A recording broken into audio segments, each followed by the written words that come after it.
Sweet. Awesome. All right. Welcome everyone to the Fireside Chat. We are here with Chris Manak. I said your name right? Yeah. Sweet. Chris Manak. So this guy is an absolute beast. I believe he's been doing coaching for well over 9 years. I think we're pushing on 13 now. And so Chris is, his coaching business specifically is helping guys talk to girls. But you know, when you really think about getting to the next level in any area of your life, it comes down to what? Getting clear on how to get to the next level, right? And so Chris, what he does with his clients is he does something called, psychoanalysis. We'll get into that later. But Chris, man, thank you for being on the call. We appreciate you. Yeah, man. So how did you get started into, where you're going? If you want to give a little bit more about your background, like who are you? And then how did you get started? My name is Chris. I'm a Scorpio from Newcastle. I live in Melbourne, Australia. Aussies. Yeah. So when I was 2004, I just kind of went through a bit of a rough patch in my life. And I decided I needed to just figure a certain area of my life out. That area was confidence with women, shall we say. Yeah. Perhaps more even confidence socially. So I went out and just started approaching people. Like I said, this is 2004, so there really wasn't much online at all. The fucking internet itself was kind of new to the general public.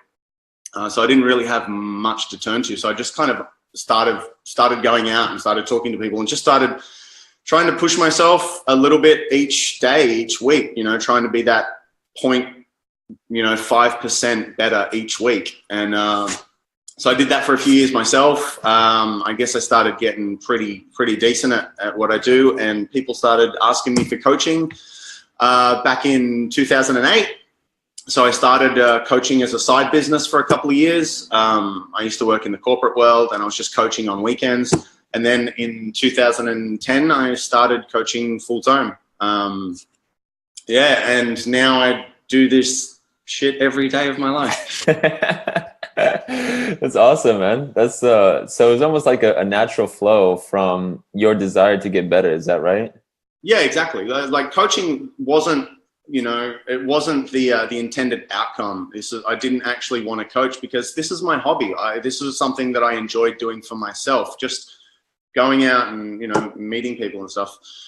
Because by nature, I'm actually not that social. So, it was good to go out on weekends and kind of push myself to whatever. And it reached a point where I just kind of needed a bit of money one day. So I thought the next person that asked me, I'm just going to, I'm going to put a price tag on it and see what happens. And it just went from there. So. Nice, man. So you've been doing it full time since 2010, right? Yep. So that's a solid 7 years. 7 years, man. That's awesome. And yeah, and so before before the call, we were talking a little bit about, as you've been coaching for a good amount of time, you start to notice patterns, right? And one of the things that you're helping your clients with is something called psychoanalysis, right? So this is kind of a new term for me, but if you could dive into that, man, I think. Well, I mean, psychoanalysis is I think it's an old Freudian term. It's a psychological term. What I do specifically isn't psychoanalysis. I just believe that psychoanalysis is part of any coach's duty, because you can treat the symptoms or you can treat the cause. And most of the causes are going to be deep within someone's subconscious mind. They're going to be running on autopilot for the most part. So if me, for instance, if I just take someone out there and start coaching them and go talk to her, get her phone number, talk to her, that's all well and good. But a lot of their sort of sabotage is going to be, they might not even be aware of it, So most of my coaching is very practical. It's in field. I take people out, but once a week I also sit down with people and just chat with them. And it's like, I think psychoanalyzing isn't necessarily like, tell me about your mom, tell me about your dad. I think it's more like, hi, how was your day? From the moment they're talking to you, you're trying to figure out how they think, because how someone tells you about their day is generally how they're going to deal with all areas of their life, you know? Absolutely. So all these little answers that they're giving you is telling you so much more than what they're just telling you. So while what I do isn't psychoanalyzing per se, it's psychoanalyzing, I guess, a little bit. Absolutely. Yeah. Well, I mean, I feel like it's important to bring up, and please forgive me if I framed it in the sense of that's what you do.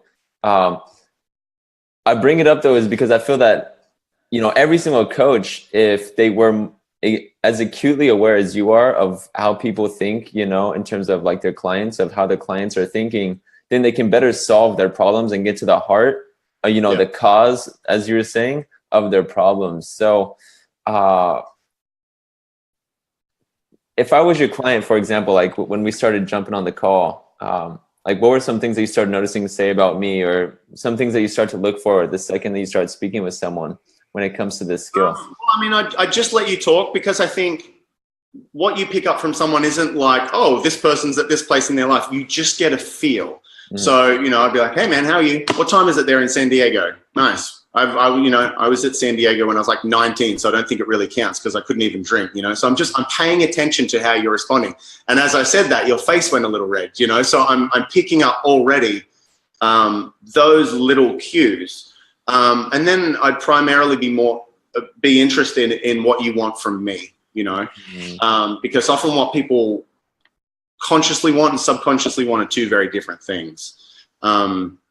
So I'd want to know consciously what you want first, and then also why you want it. And then I'm going to kind of start tracing it back, I guess, to see where that might come from. Like for me, to use me as an example, if someone comes to me and, I could just never get the girls that I really wanted. Okay, what are the girls that you wanted? Why do you want them? And you start tracing it back, and very often you'll find, they were just never enough for their mum, and now they're never enough for girls. And like now they're trying to, they think they want a hot girl, but what they really want is the approval from people, from fucking high school who never really liked them.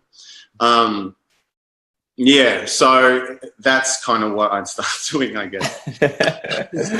Awesome. Yeah. So it's picking things up. One thing you talked about is like, there's the surface level answer, right? The conscious, the what and the why. But then there's tracing it back to say like the cause. Is that just through like questions, or just, holding the intention, or? I mean, a lot of that's also patterns. Like any decent coach will know that you're probably going to narrow it down to under 10 issues that you deal with all the time. In any industry, whether it's my industry, whether it's like business coaching, financial coaching, something like that. It's kind of picking which one this particular client is, is of, I guess. Absolutely. So what would those 10 be?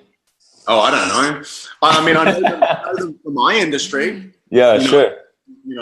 Everyone I'm amazed by how many times I hear, I don't meet girls. I'm like, okay, cool. How often are you going out to meet girls? Well, I don't go out to meet girls. What a fucking surprise that you're not meeting girls. Or Tinder's not working for me. Okay, well, Tinder doesn't work for 8 out of 10 guys, I feel anxiety when I talk to a girl. Well, congratulations. Every fucking guy feels anxiety when he talks to girls, So and like we were chatting before we started recording, guys tend to think, well, I guess everyone tends to think that their issue is related to them specifically, when a lot of these are just fucking existential. Can I swear on this? Yeah, go for it, bro. A lot of these problems are just existential problems. They're just problems of being alive, Mm-hmm. Like, oh, I'm not very motivated. Well, that's not an issue to you specifically. That's just, no one's fucking motivated. That's just life, Well, that's life in the 21st century living in cities. For sure. So it's, I forgot what I'm talking about.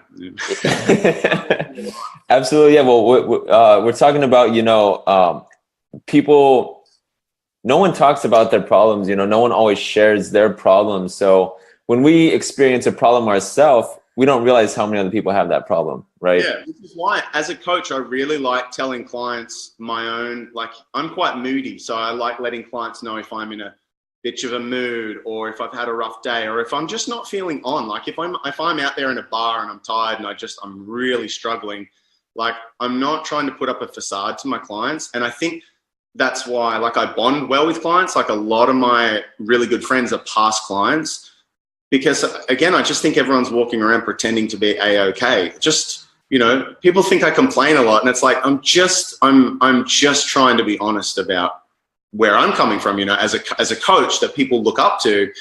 I'd rather you look at me and go, oh, that guy's fucking crazy as well, you know? So it's much more relatable, I think. Absolutely. Yeah. Definitely. I mean, it's like, you know, you could take the approach with your clients, right? It's like, I've got it all figured out, everything's good, and that's why you're coming to me. Or it could be like, you know, I've walked the path and I still experience the same things, you know, and this is what I do to, you know, whatever, get blank result, right? Yeah, for sure. You've basically just got to go like, look, I've done what you want to do. That's it. You know, that's really your main thing as a coach, just to not only show, but to prove that you know what you teach inside and out. You know, when I'm out with clients, I'm like approaching with them, I'm interacting with them. So, you know, no one wants to learn. If you're a finance coach, show what you've done. You know, if you're a health coach, show me your abs, bitch. That was a bad example, but, you know. Absolutely, yeah. I think you just have to, that's primarily your thing. But while at the same time showing that you're still human and that you still, you know, have your own shit going on, because the human brain will just find a problem where there are none. So it's not like you're ever going to, you know, unless you're a Buddhist monk, you're never going to reach a place where you just, you know, complete. Zen'd out, perfect. Yeah. Zen'd out, yeah. I try every fucking morning. Yeah, man. That's awesome. So, being real, you know, I definitely got that from you. Like the second that we started the call, is just pure authenticity. And, you know, I definitely want to recognize that. And I see that in all the next level coaches is like, there's no bullshit. There is no facade, you know, it's just like, this is who I am. This is what I'm here to do. Very straightforward. And so, with your business, I'm very curious. This is my, you know, maybe a little bit off the topic, but, would you say that you're more in the business of building confidence than anything else? Yeah, I mean, I've said in interviews before that I just use dating as a tool to grow people. And I do that because I honestly think it's the best tool. Anyone listening, if you know, you'll know if you've gone out to a bar to try to talk to a girl, or, you know, you've seen a lovely girl walk, a woman, whichever, walk past you, you can be the most confident guy on the planet, but that's still going to freak you the fuck out, you know? So I think I use this area, I guess, to, you know, I get more out of my clients having big life realizations than I do when they actually go on a date. So yeah, it's almost like I use what I do to try and raise self-esteem, raise self-value, just try and like get guys feeling better about themselves. Often they have to feel worse about themselves before they feel better about themselves.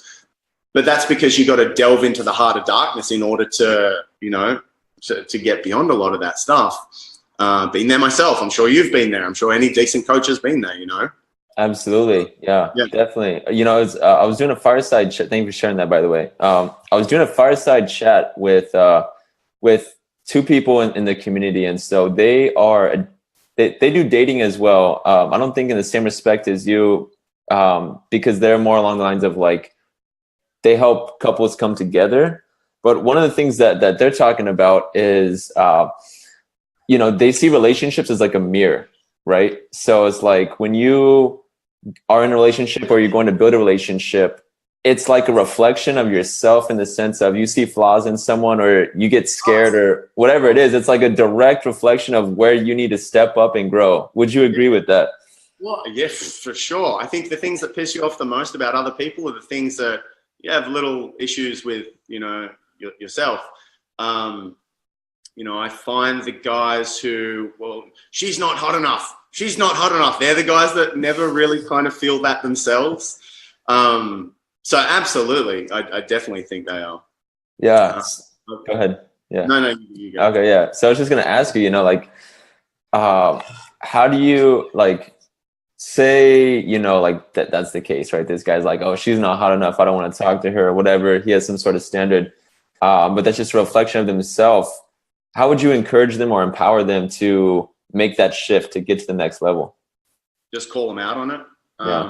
Just become aware of it. Yeah, people aren't paying you to be their friend. People are paying you to tell them your opinion, and sometimes that opinion ain't pleasant. So kind of call them out on that, I guess, but also make them do that. I had a guy, 2-3 days ago, and he said, we were just standing around or whatever, and a girl walked past, and he said, it was a very specific type of girl, and he said, that kind of girl's always intimidated me. And I was like, well, why go now? Why are you here? And he went and I had a good chat with her, and it was actually her last day in Melbourne, so she was just killing time. So he went to chat with her, and then he kind of realized, wow, this girl was just she was just killing the day in Melbourne. She was flying out that night, and I think it helped him just kind of go, I've always been intimidated by that girl, and here this girl was just killing time, and they wandered around the city for an hour. So I think evidence helps people get over a lot of this stuff, and it's tiny little things like that. For me, guys will generally think, hot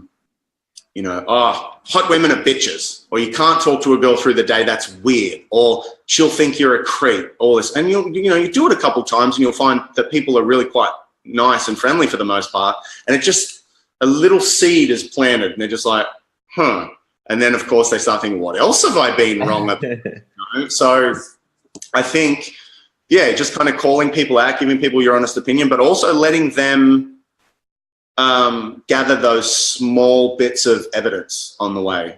I could never go to a bar. Go to a bar. Okay, this is not too bad. I could never talk to someone at a bar. Okay, I just asked that girl what she was drinking, and that was all right. She was friendly. I could never, this is a big one, I could never date a girl from a bar. Fuck off, motherfucker. You're in a bar. Again, that's another one. You're just intimidated by people in bars, so it's easier to hate bars, It's a very common one. Really? Yeah. That's fascinating. Sorry about all my coughing as well. As you know, I'm recovering from a flu, so. Yeah, no, it's all good. It's all good, man. I find that interesting. It's it's like the fear side of the brain, right? It's it always tries to make hypothetical situations and what things are and what they aren't, when in reality we haven't even gone the extent or taken the action to really even know what it means, right? Exactly. Meeting women through the day is weird. Cool. How many times have you done it? Never. All women in bars are just drunk. Okay, how many women have you spoken to in bars? So it happens all the time. You'd hear it in all areas of coaching, I guess. All rich people have cheated the system. All jacked people are on steroids or whatever. And so I imagine, for sure. Yeah, absolutely. 100%. Yeah. Well, I mean, I appreciate you sharing all that, because it's it all transfers over, you know what I mean? The principles are the same, the universal. So, it's all really good. And so, so I mean, when we started the call, I asked you what your key strength was. I feel like we went into that pretty well. You said you had a couple though. So if you would we could go into another one. I don't know if it's getting clients or What did I say? My first was, what did I say? Psychoanalyzing people. Yeah. I do enjoy that. Again, I think just because I've done what I teach so many times myself, Yeah. I don't think you'd probably find anyone in the country who's gone to approach more people than I have. And that's not to say that you have to, have done it more than anyone in order to coach. I think in order to coach, you just need to be better than the average. But I think, I've done it so many times myself that I've seen so many patterns that for me, it's just look, dude, what you just did there, what just happened to you, I've experienced that 200-300 times. So, and here's what I learned from that. Here's what I've seen happen the most. I could be wrong. I'm wrong all the time on this sort of stuff. But you notice patterns when you do something a lot, Definitely. That's it as well. I like to think that I'm just friendly as well and get along with people, but I don't know if that's a strength. No, it definitely is. I think you need that to be a coach.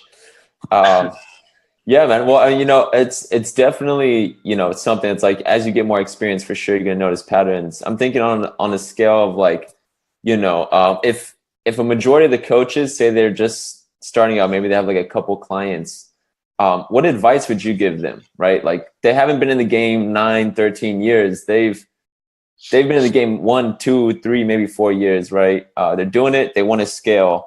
What advice would you give them? Make sure people can find you to start. The amount of people that I meet who like, I've got this business idea, and I'm like, cool, you got a website yet? No, I'm still working on my logo. Shut the fuck up. Go to Fiverr, get a $5 logo,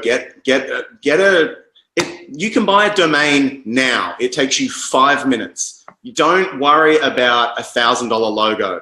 My logo to this day is like a $7 logo, just no one cares about this. Just get a website that's a decent representation of you. It doesn't have to be amazing, and just make sure people are seeing it. And also think long term. I've met a few coaches as well who want to be Tony fucking Robbins in 6 months, and it's like, I think if you're trying to rush the process, you're not doing it for yourself. Again, I think you're trying to outrun something. If you're trying to like, world domination tomorrow, like, cool, what's driving? Why? Where's that coming from? What are you trying to outrun? So I would say, make sure you've got an online presence. Make sure people are finding you or can find you. Do talks as well. I think Meetup is a great thing, even though they fucking kicked me off. They kicked you off Meetup? They kicked me off, yeah. It was when all the dating drama went down a few years ago. Anything even related to dating, to meeting women was booted off Meetup. But I still think it's a great platform. You should be doing, for years I did free seminars. And very often during that time, most of my clients were like, oh yeah, I came to one of your talks 2 years ago, So I think people are too, and don't sell so much as well. Like, do a talk and then at the end go, oh, it's my website. Cool. Any questions? Like, then it kind of leaves people wanting to find out more about you. If they're expecting a sales pitch at the end and you just don't give it and go, oh, cool, you know where to find me. It's much more intriguing than kind of like the hard sell. I personally believe people will disagree with that. Totally fine.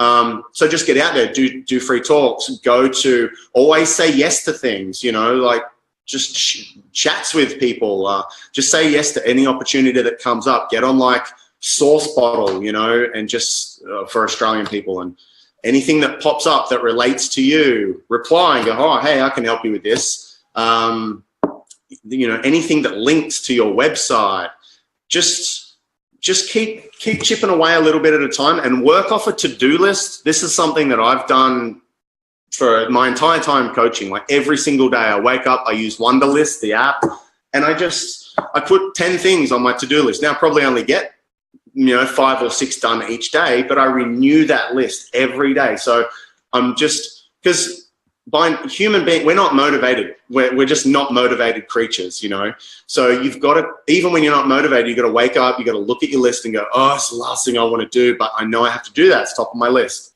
Yeah, just get it done. Chip away. Just get 2 or 3 things done a day. 2 or 3 things done a day is over 1,000 things a year, So just kind of keep, and if you're working full time at the moment, well, just have some, while you're doing your work, one thing I used to do is I thought, okay, I'm going to finish work at 5. I'm going to be home at 6. So I'd write 6, 7, 8, 9, 10. And then in between them, I'd write one thing that I have to do, just like reply to the email, even like clean my room or something. So just it doesn't sound like much, one thing per hour, but that's 4 or 5 things a night, So just keep chipping away, think long term, and don't rush the process. Make sure people are finding you. Yeah.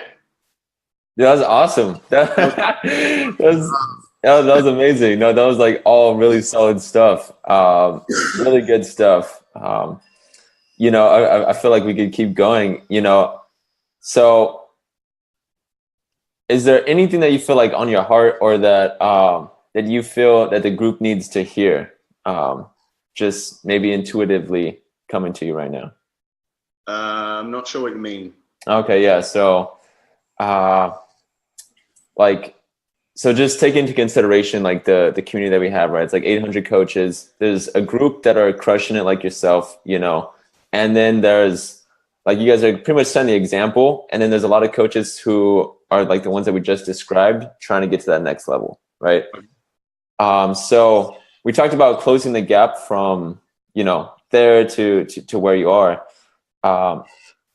For yourself and your business, what would you say is like that next step or that next move for someone who's in your shoes?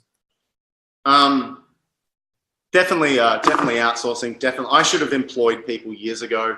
I've got a guy now that does some sessions for me. He's really cool, but you know, I've been full time, like I said, since 2010. So I should have employed people by now. But I run everything on my own. I'm a weird perfectionist like that. I won't let people near my clients because I don't want them to meddle the waters, I guess. But the reality is, someone said to me once, like, if someone is 80% what you are, that's awesome, you know, and I've always remembered that. So that's something that I should have done. Because there's only so much you can do when because it's little things as well. It's not just coaching. It's when your website crashes, or it's when, you know, this happens, all that happens. It's all the tiny things in the background that you have to deal with yourself. So I'm really bad at outsourcing things. You know, I mean, I use Freelancer a lot. That's a fantastic website to get things done. But yeah, that's kind of where I was at. Also, like, sort of online products or anything. I mean, I've just finished a book, which will be out soon, but I mean, that should have been out years ago. I should have had more stuff. Yeah. Absolutely. Yeah. I mean, if you have a link for that, we can put in the description too. Yeah, so outsourcing, you know, maybe getting an assistant. Have you thought about, you know, duplicating yourself, like maybe even building like a team of coaches? Yeah, definitely. And, you know, I'm 36. I've been doing this myself since I was 24. So fucking 37 soon in November. So yeah, I just think, you know, there's only at least in my area of coaching, there's only so long that I think it would be perhaps the same with like health coaches, you know, going to the gym and all that. You know, if you're 40 and you've got guys who are 20 or something, well, they're probably gonna, you know, so you do want to start replicating yourself, but I'm probably not the man to talk to about that, considering I've struggled to do it myself. Yeah, so for sure. Awesome. Yeah, man. Well, if we have a coach who's really good at that, I'll be sure to tag you in the description on that one if that's what you want to do. I mean, my mentality is just, it'll always work out. How it's meant to work out will just always fucking work out. So, yes. And I think that's a really good. I actually heard Elliot Hulse. I'm sure a lot of people watching would know who Elliot Hulse was. I heard him once in an interview, and he was saying, I just conditioned myself to believe that things will always work out well for me. And he's like, I know that's delusional. I know that the world is chaos and the universe is, you know, stars exploding and death and destruction. But he's like, I can't not believe that now. I know it's deluded, but and I'm exactly the same. I'm a skeptic at heart, but I still can't help but to feel like, it's working out. You know, and of course it does, doesn't it? Yeah, it does, because I just think it's you find what you go looking for. Yes. So if you're expecting that and you're conditioning yourself to feel that, to believe that, then that's what you're going to see. You know, if you're expecting failure, if you're conditioning yourself to see big issues and struggle and all that, then that's what you're going to find as well. You know.